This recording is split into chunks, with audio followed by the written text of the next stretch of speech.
Morning guys, maaga ako mag-walking, 5:30 AM pa lang. Bumili na rin ako ng pandesal. Diretso ako doon sa Cornish.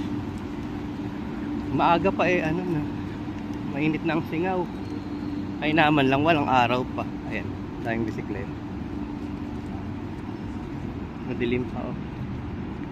Wala pang tao. 24 hours pala yung Giftland na yun oh. Walang sarahan. Grabe. Maliwanag na rin pala. 5:30. Harap magpapawis. Sige po, God bless. Hello guys. Nandito na ako sa Formal Park. Ayan. 5:50 AM. 5:30 ako umalis eh. Pawis na rin ako. Ang ganda nung Kalachuchi, ayun. Ulak-ulak. Ang ganda nun.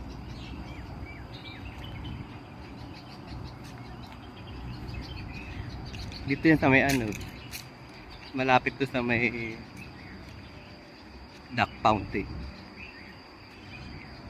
Sarap maglakad. Medyo maliwanag. Naubos ko na yung 4 na pandesal. Nasinok pa. Sorry.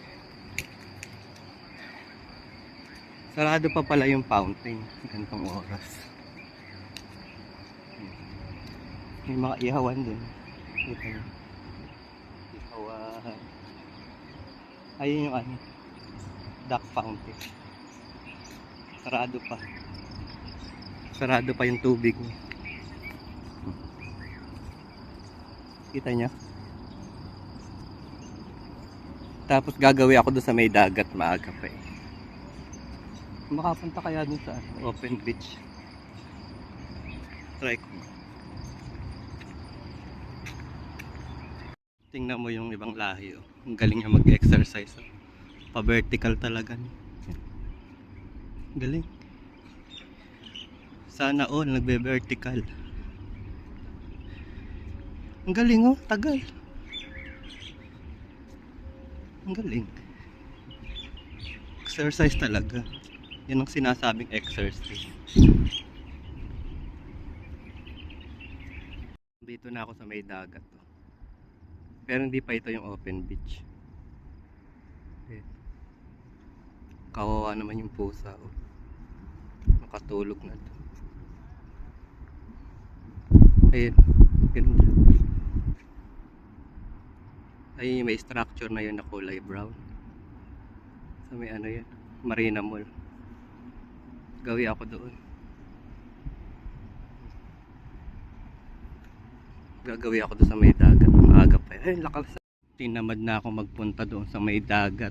Baka kasi abutan ako ng init. Nakakatakot. Dito na lang ako sa may maraming itik na napadpad ulit. Asan yung mga itik? Parang nawala. Mahirap kasi pag naabutan ka ng init. Mahirap umuwi. Ayun yung mga itik. Ayun. Doon pala sa gawid. Ayan. Ayun. Tapos yung mga pato andun. Ayun yung mga pato. Hindi ko na ganong lalapitan guys. Kayo na mag-adjust ha. Baka kasi habulin ako. Ayun. Ito pala guys yung mga gansa. Ayan. Ayan.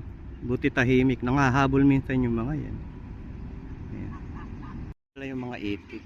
Ayan. Nag-ahunan sila. Mabait pala oh. Mabait pala sila. Ang dami.